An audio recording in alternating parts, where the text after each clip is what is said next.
Grief touches every life and tests every heart. Even when we prepare for grief, it often knocks us to our knees. We are the Time with Giants show. Join us as we connect with giants of the faith who are experiencing the power of God in the midst of chaos. Whether your life is going great or you are in the middle of that chaos, welcome to our show. So even when my eyes can't see it, and even when my heart can't feel it, my mouth will still repeat it.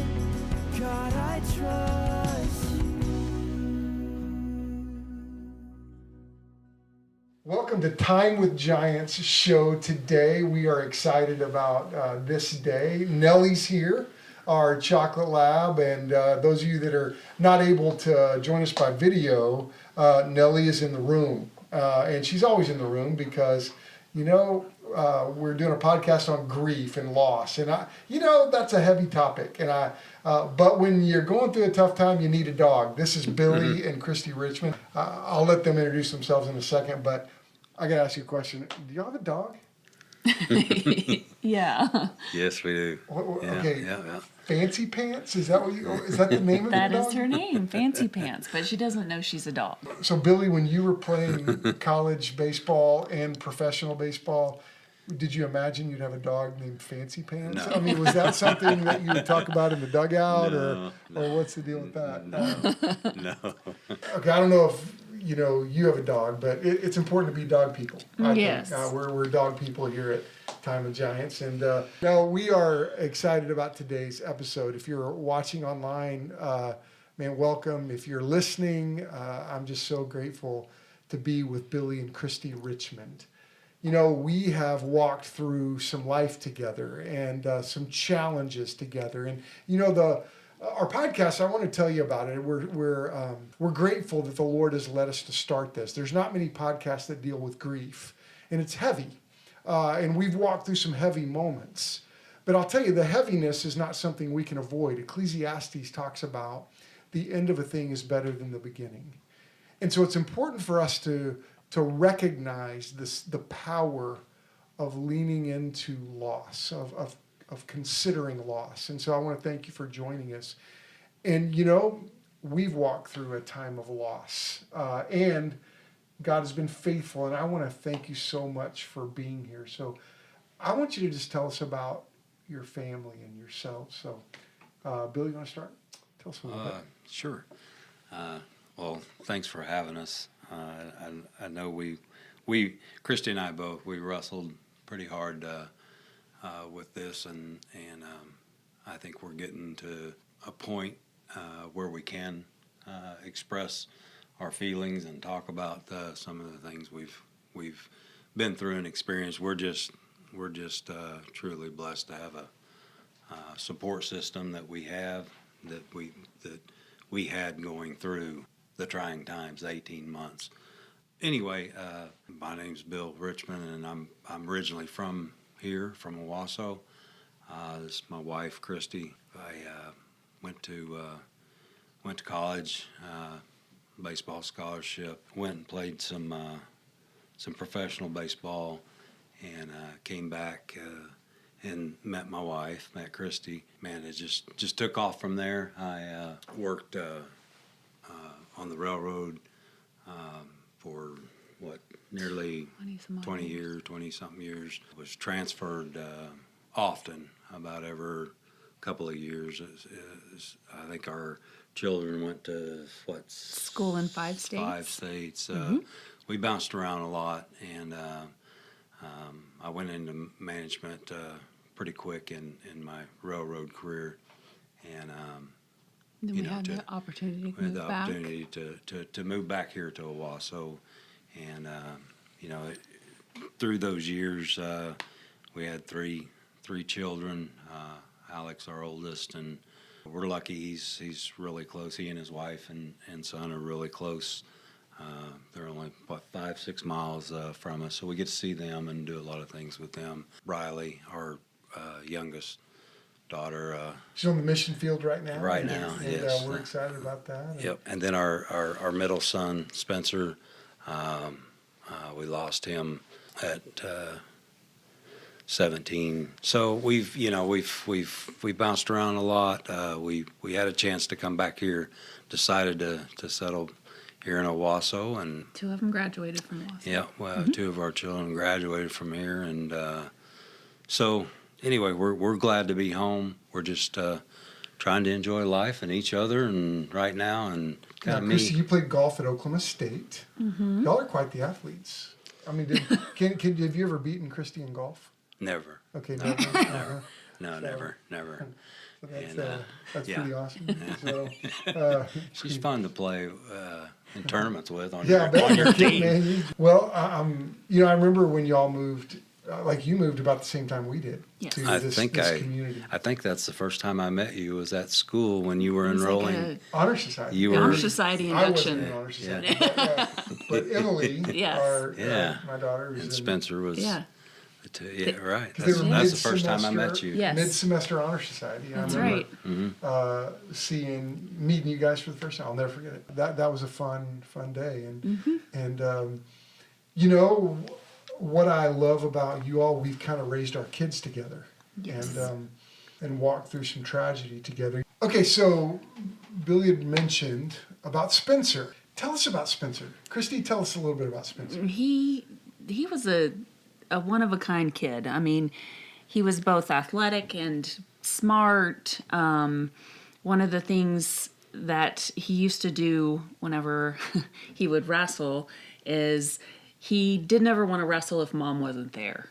And so he would be pacing and he would be saying, "Where's mom? Where's mom? Where's mom?" And so it just always, we were really close because he always wanted mom around. I mean, not that he didn't want you around. I mean, he loved you too, but you know, he liked mom. So But I love it. I love it because he was a wrestler, and wrestlers are tough. Yeah. But a mama's boy. yeah, I love it. Yeah, I he think was. that's He was. outstanding. Wouldn't you say? He definitely was. Yeah. Yeah. That's, Yeah. They had a special bond, I guess you could say, but he was he cared where mom was and what she thought, and so You know, a couple of interviews, a couple of shows ago, we talked to Harrison, and Harrison talked about Spencer and just how just special their friendship was. Tell us about that when y'all moved to Owasso and Yeah, and when we Harrison first and moved to Owasso and Spencer was in the 7th grade, and like he said, you know, they'd gone to school in multiple states.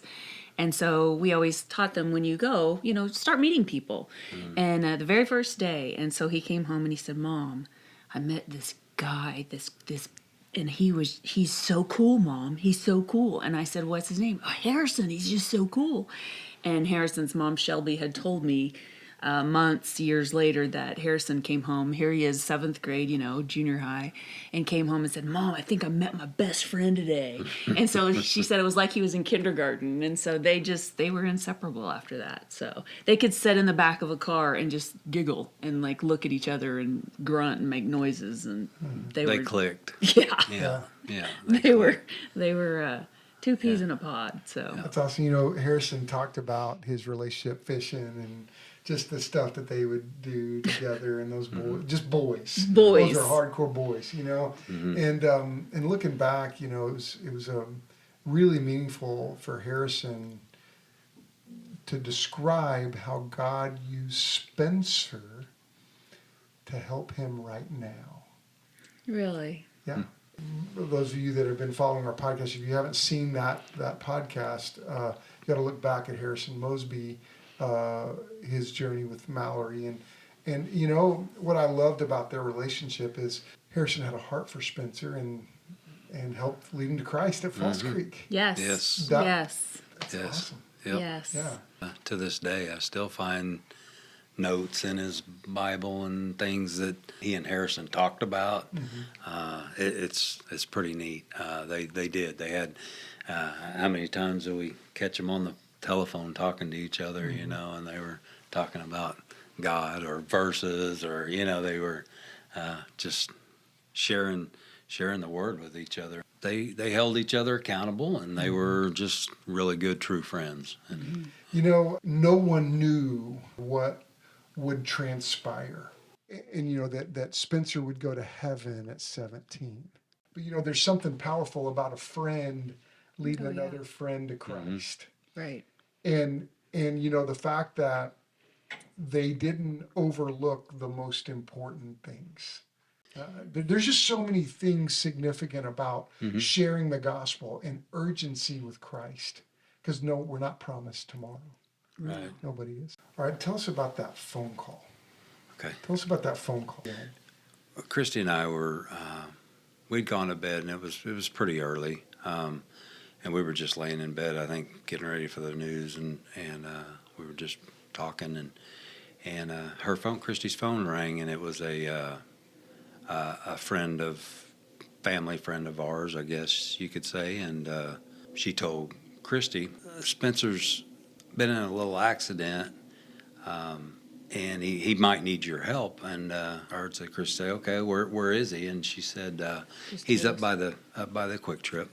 So Christy got off the phone, and we got up and got dressed to go up there. And we were just thinking in our minds that, he'd been in a little fender bender type incident. And so we start up there, and her phone rings again. And it was the same mother. And she said, hey, have you guys left? You need to get here. You need to get here quick. It's bad. And when we pull up, it was almost like a movie, there was just lights and sirens and police and fire, and it was like, wow. And they had the road blocked off, and so we pull up there fairly close, and we both jump out of the car and start that way. We could see on down the road there that there was something going on, and we got there, and we could see his car. You never forget, or you don't. I'll always see that car and remember that car, and I still to this day, if I hear a siren or I just get a little chill, on my spine. But I remember looking at the car, and Christy and I looking at each other, and I'm just holding her hand, and she's shaking badly. And I remember looking at that car and saying, there's no way he's alive. And about that time, one of the fire department employees, or IMSA or somebody, says, you guys need to stay back. And obviously, we said, well, this is our son, his car. And he said, you need to get to St. John. You need to get to St. John's, and you need to get there now. Said, and I believe Christy asked, said, well, is he, what kind of conditions? And he said, he's not doing well, and he's not going to make it, or probably not going to make it. I can just remember just standing there and holding Christy, and just the tremors, her tremoring, and just the sight. His car was it was mangled. I mean, it was like a movie. If you see it, and you would say, there's no way. Obviously, we take off running back to our vehicle. We get in, and Christy said, where did he say to go? And I said, I don't know. I mean, it was that blurry. We jumped on 169, and here we go. And Christy said, I hope you know how to get there, because I can't think. I can't remember how to get there. So anyway, but we made it there quickly, and they had him in surgery, or back in where no one was allowed. About that time, people started showing up there. His wrestling coach, and it's just people started showing up. We're just kind of numb and trying to figure out what's going on, and just hoping for a doctor or someone to come out and say he's going to be okay. And of course that didn't happen. So he survived the accident, but he had a massive brain injury. Yes. Right. So. Yes. Christy, tell us, you spent the journey after that, just kind of being mom. Right. So when we were at in the ICU and at St. John's. And throughout this whole thing, I mean, Spencer had countless brain surgeries and all of the things that, the mouth and they had to reconstruct the eye socket. I mean, there was like a lot of things like that. But after about a month at St. John's, they said that he needed a higher level of care. So we were able to, thankfully, the community came together. I mean, everyone just everybody supported did. us That was like, just like, wow. We're able to raise money to kind of like what you would say life flight, but it's a jet, to Atlanta. And so they accepted him there, and then he got Those Shepherds. Shepherd Center. Yes, Yeah. it's a traumatic brain injury hospital. Outstanding. Amazing. Amazing. They did absolutely everything possible, but that you can only stay for so long if you're still in what would be considered like a comatose state. They were able to get him off of the ventilator, but he didn't really ever respond to commands or anything. So we were there for several months, and then we were able to come home, but then with nursing care and everything. But probably within 3 days, he ended up back at St. Francis, there for several months, and then they said higher level of care. So we went to Fort Worth, Texas, to Cook Children's. We were there for months and months. So anyway, we ended up back in Atlanta, and it was about 18 months that he was in the hospital. Boy, we prayed Yeah. and wept and sought God through that 18-month period. I just have lots of memories of going to visit you and at the house and in the hospitals. And boy, every one of us, I mean, because we've raised our kids together. And so you couldn't help but hurt. I want us to... the three of us had a moment that I want us to reflect on. When we were in Atlanta, Yeah. there was a point where they could reduce his medicines. This is what was so wow. They could reduce, like he had pumps inside of his body and different things that would release medicine all the time, and he was on, I mean, just pages of medicines, anti-seizure, I mean, just all of these things. And at one point, something had gone wrong and something was reduced, and he could talk. And he said, "I love you, Mom." And he had said, "Happy Father's Day" to Bill. And he knew what was going on. And everything. I mean, he could read. I would give him something, and he could read the nurse's name tags. Okay, I want to remember something. And for our listeners, I don't want you to hold this against me, but Spencer thought it was funny when I cussed. Oh, yes. And so yes. I Because said the a couple pastor's of, not supposed I said to a couple cuss. of cuss words, and he would laugh. He laughed. And so Yeah. don't hold against me. Yeah. It was worth it. But it was so worth it. So We were all working really hard for a smile. we would or do a- anything for a smile. Right. So at that point, when I say he was talking, I didn't mean like holding right. conversations. Sure. But I mean, he could answer you, and but then he would be in a lot of pain, and he would scream in pain. And so there was never a time that they could regulate it enough to where he was not in pain but awake. So they would have to essentially sedate him so much to get him out of pain in order to just survive. And so what ended up happening is, after so long, the doctor came and we talked, and he said, "We have what we would consider this is indefinite suffering," is what he called it. And with those words, I was just broken. I mean, because we had done so many things trying to just do everything we could to get him out of pain, and it just wasn't working. And they had explained to me that many times with a son, a mother will never give up.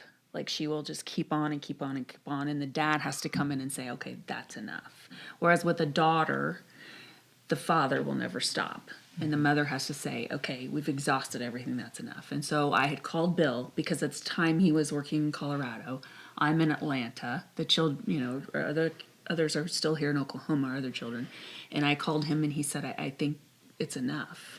I mean, we need to listen to, stop doing all of these surgeries and everything. And so we were able to come back, and we flew back here to talk to you because I had I didn't want to feel the guilt and have the responsibility of being the one who said, okay, stop, stop trying to save his life.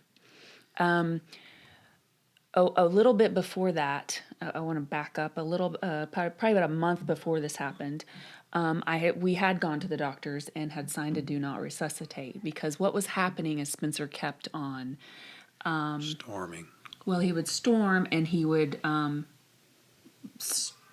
it wasn't stop breathing, but he would stop being, like they couldn't wake him up and things like that, or his heart rate would go so low. I mean, there were just so many things that the brain, regulates that they couldn't keep under control.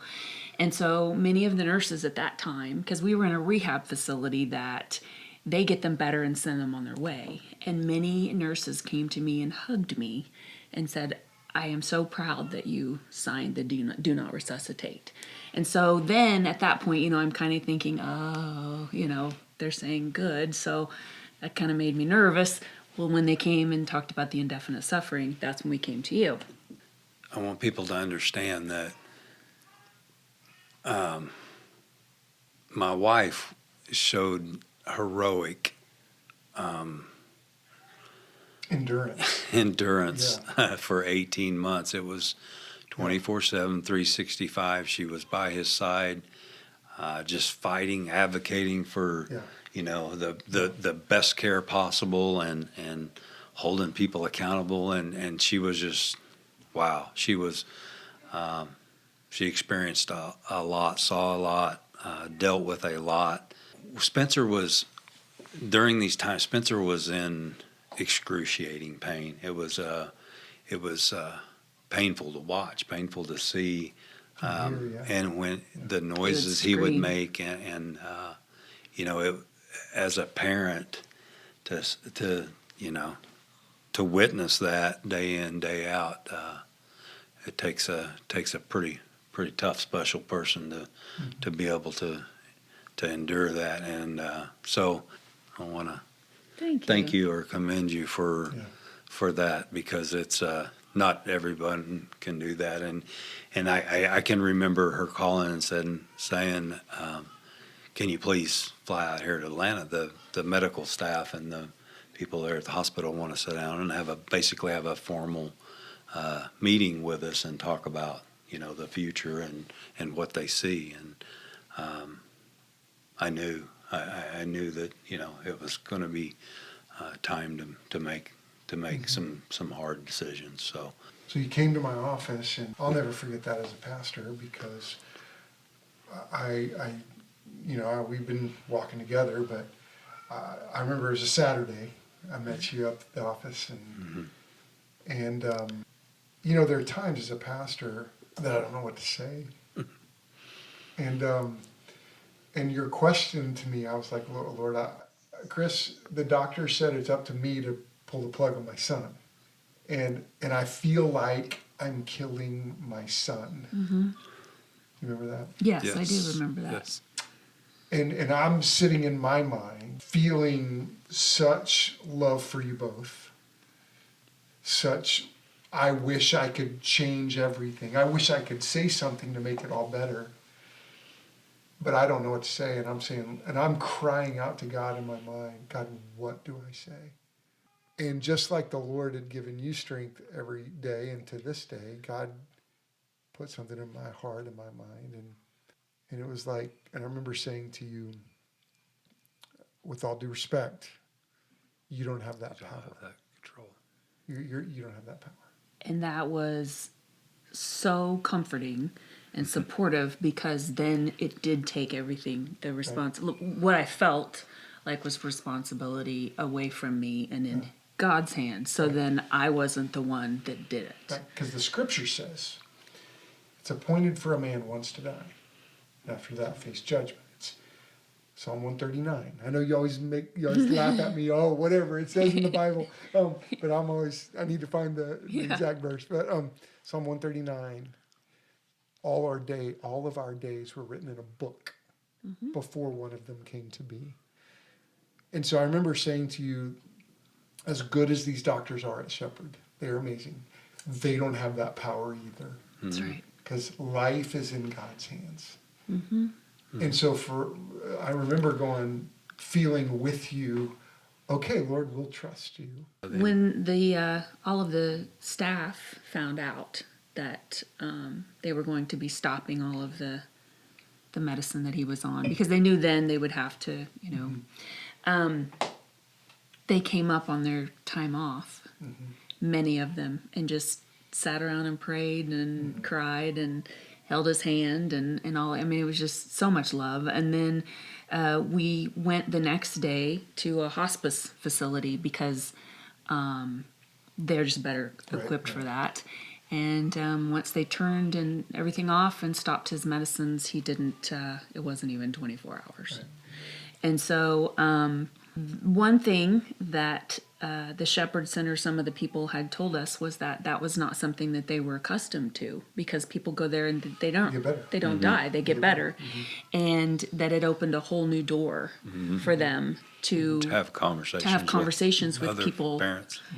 Because they want people to get better. And so that. But you don't see it in that, that 18 months we were always hanging on to every good report, anything anybody said, any doctor or nurse said that was positive, we hung on to it, and I think it took that time, I think, for reality to set in and for us to see.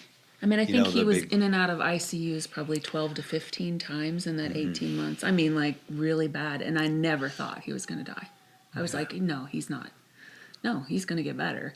And it wasn't until those two words, indefinite suffering, when I said, oh, gosh, this isn't going to get better. So one of the reasons, and I'm so thankful for your willingness to come and talk to me on this as we launch this journey, and because you really are giants of the faith, and I know that you may not feel that, but I've watched you both over the years continue to run to the Lord, continue to run to God's people, and I've seen the Lord continue to strengthen you. And I think it's so amazing to consider what Harrison said, that how God used Harrison to help Spencer come to Christ, and now God is continuing to use Spencer to help Harrison trust the Lord through his battle with cancer. And I just think about the beauty of friendship. The David and Jonathan type of friendship. Like in the Bible, you have David and Jonathan that loved each other and that supported each other through all ups and downs. I want to ask you a question, because one of the things that's most remarkable about you is that you're still married. 30 years. And you stayed together.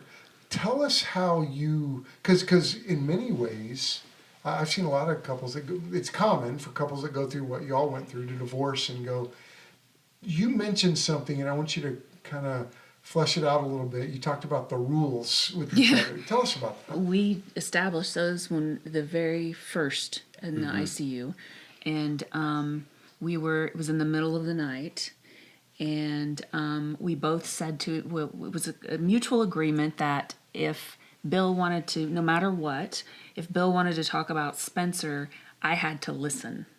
And it didn't matter if I couldn't handle it. It didn't matter. I had to be the rock at that point. And if I wanted to talk about Spencer, Bill had to just stand up and listen and just take it, no matter what. And we have stuck by that.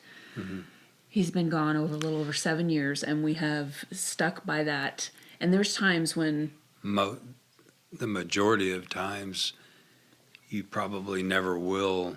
We never would agree that we both wanted to at the same time. I'd say 99% of the time when I want to talk about it, she doesn't, and when she does, but I listen. I don't, and so he listens. It's very rare that we want to talk about it at the same time. So I think we saw that that was going to be an issue, that we need to make some ground rules here about what we can and can't do. And we've stuck by it. Yeah. One of the things, amazingly, and I think this is a God thing for sure, is that if he breaks down, like there's times still to this day where he breaks down if something, there's a memory or a trigger. smell or There's a trigger, triggers. and he breaks down. For some reason, whenever that happens, I'm okay and I can comfort him. And when I break down, for some reason, he is able to be the comforter. I don't know, but it's got to be God, because it's never at the same time. We're not both just, snotting all over each other.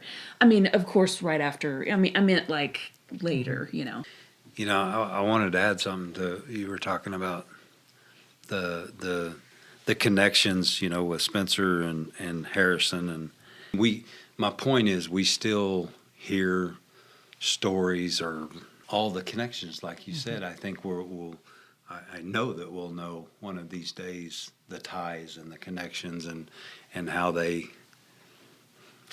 affected people. It's like in our second episode, when Andy Davis talked about heaven, that we'll get to see the depth of how God used our stories. Mm-hmm.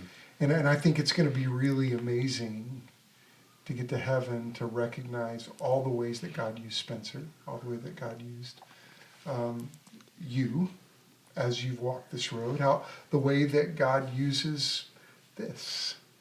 As people listening to this that think, oh my goodness, if my son or daughter passed away, I don't know if I could make it. But you both are making it. It's not easy. Though it's been 7 years, it feels, you're never going to forget it. No, Mm-hmm. no, Not a day goes by. Mm-hmm. no. But, like I've told you, there's two things that help me go to sleep at night. And that's, number one, I know where he is. Mm-hmm. And number two is that I think he affected a lot of people. I think he did a lot of good while he was here. Mm-hmm. And those are the two things that help me sleep. And to your point, you're going to think, I can't do it. I can't do it. And there's only one answer. There's only one answer that can help you do it or make you do it. It's normal. It's 100% normal to say I can't do this, or I don't want to do this, or I can't go on. There's only one answer, and just one answer. It's got us through it, and continues to get us through it, and it's the only thing that works, and will work. And I know you've talked to me a lot about that relationship that you have with the Lord, and how God spoke to you and how God strengthened you. I've watched the Lord use you.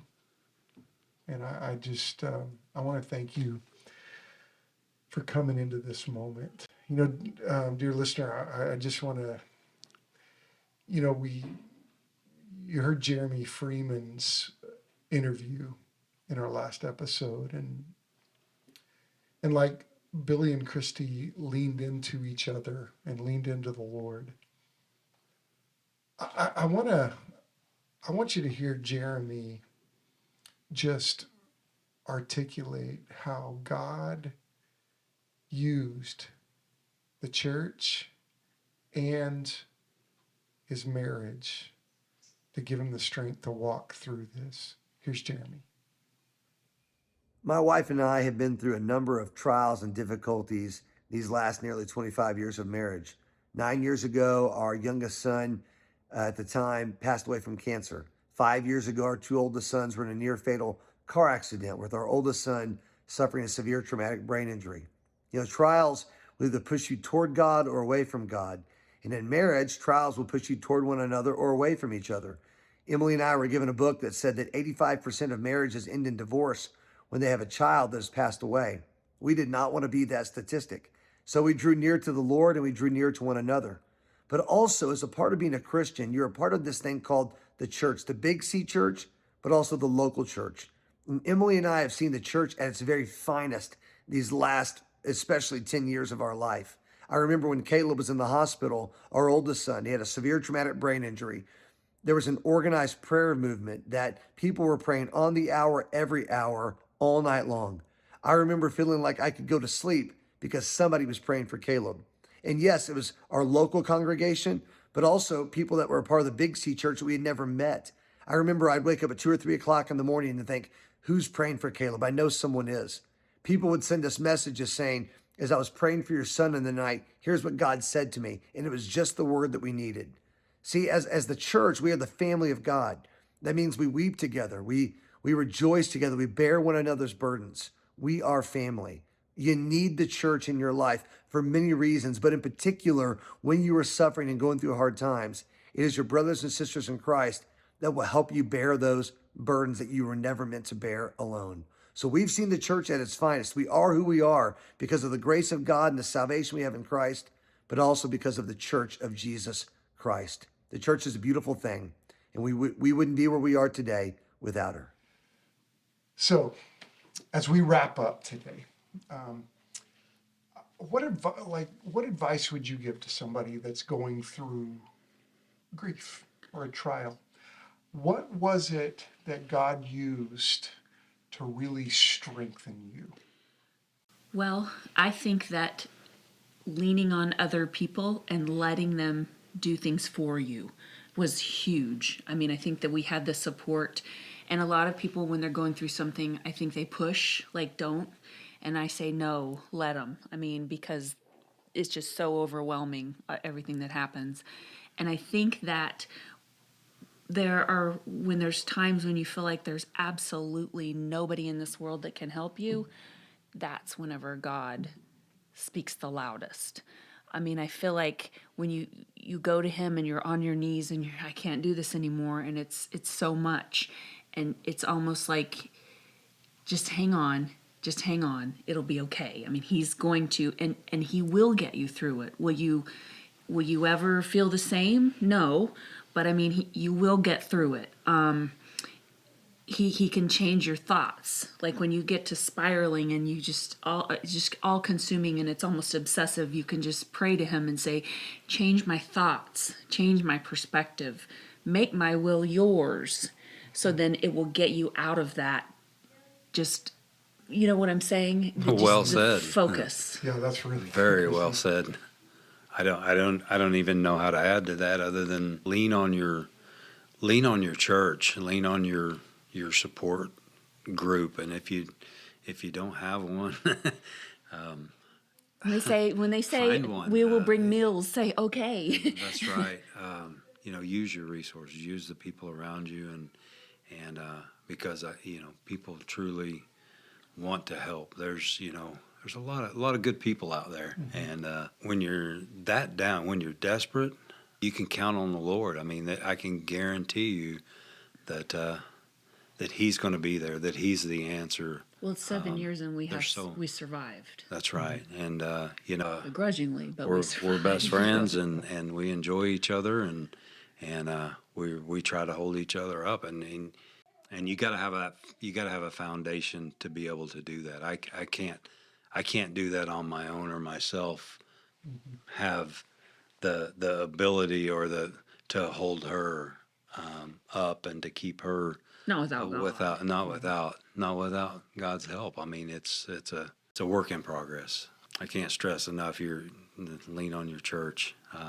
You guys were amazing, and just we still to this day we look back and think about what we relied on, what the support that everyone gave, and we were not present. I mean, I was in another state working. Christie was. But side by side with Spencer and in another state, and Alec. Here we had a teenage daughter here, still trying to go through school and deal with, you know, a And brother a college-age son and a that- college-age son trying to Get get through. through college without mom and dad's help. And there's no words to describe how the church just took the bull by the horns. And We were I knew fortunate where my that- daughter was. She was at church, you know. That's another thing. Another thing that has really helped us too is to, when you start feeling so upset and so down and so blue, to just start thinking of everything I can that I'm grateful for. Absolutely. You know, you've got it every day. I mean, look at that bird. I mean, oh, look how beautiful that creation is. I mean, you just have to get yourself The most little small thing. the littlest things you can find. And if you are just grateful for all of those things, it changes your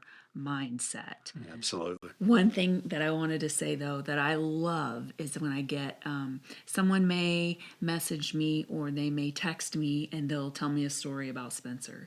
And it doesn't matter. I mean, it can be the goofiest thing ever, and the smile on our faces are just because he's being remembered. And so if you are one of those people that have done that, keep doing it, because, you know, even if they It hear really a does song, change our they'll be day. like, hey, this reminds me of Spencer, and he did this and danced like this. Yeah, And that's a great, changes that's a our- great thing to remember. When a memory comes up, to text somebody. Oh, immediately. If you have somebody in your life that has a loss, that has lost somebody, and a memory comes up, that's maybe God saying, "Hey, text a memory, a fun memory, or a laugh memory, or It's true, because people have done that for me, so now I in turn am Yeah. doing it. We have a friend who just lost her husband, and so like I'm constantly, okay, I want to do what they did for me. yeah. And it feels good to give. It's kind of minuscule, but to give back even that way, just in a text, because People don't realize that it can change your whole day. It'll change your whole You know, day. I just mean, just- one thought. yeah. Send one me a picture positive you have of thought. him, and I'm like, oh my gosh, I've never seen that before, and it's amazing. So Well, thank you for your time today. I'm so honored to be in church with you, to walk with you for so long, to hurt with you, to seek the Lord with you. And I love you deeply. You know, thank you for joining us on our show today at Time with Giants. You know, I'm wearing my Stevens Trucking hat because they've supported our show. And, you know, we could use some help. So if you feel led to, I know it's a podcast on grief. I'd love for you to share it and let people know, because though this isn't a topic that you would expect to be on a podcast, it's an important one. So would you consider maybe helping us out? You can support us on our website at alifelworthfollowing.org, or there's a link on the show notes. But thank you so much for your time today. And Eric Wall has written a song that we're going to end with today. And you know, when you're going through grief, you need a dog, right? I don't know about Fancy Pants dog. Yeah, but, you need her. But my lab Nellie, you know, Fancy Pants is probably cool too. You need the hope of the Word of God, and the strength that God provides, and that's only found in Christ. So look to Him. You need music, and we're going to end with this song from Eric Wall. Thanks for joining us. Steady my heart, quiet my soul, remind me of things I already know, that you always guide me, you're always with me, and your spirit lives within me. Oh, remind my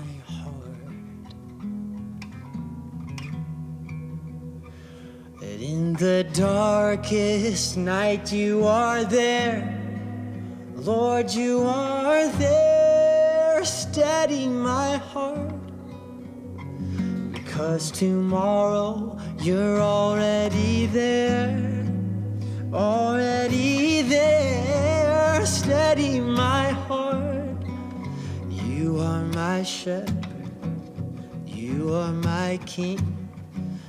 Hold me in arms everlasting, so I will lie down and sleep in peace, because I know, my Lord, that you are with me.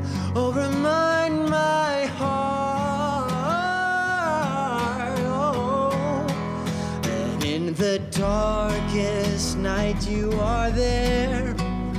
Lord, you are there. Steady my heart, 'cause tomorrow you're already there. You're already there. Oh, steady my heart. Steady my heart. Steady my heart. Oh, steady my heart.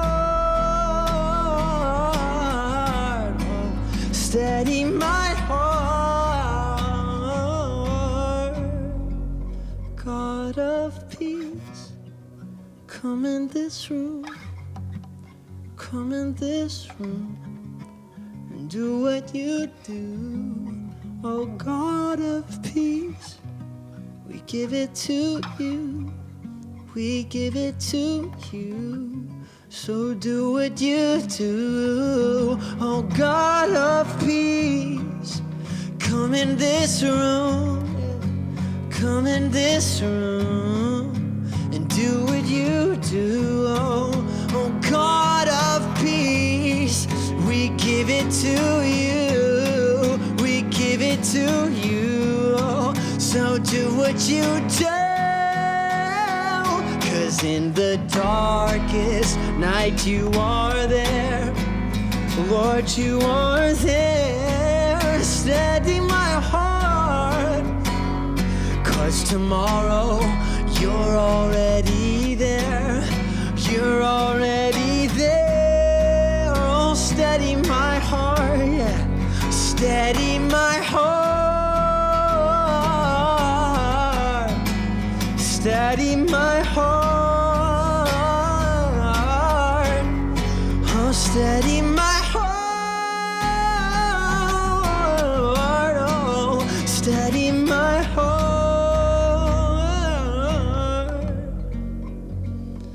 In the darkest night you are there. Lord, you are there. Steady my heart, because tomorrow you're already there. You're already there. Steady my heart.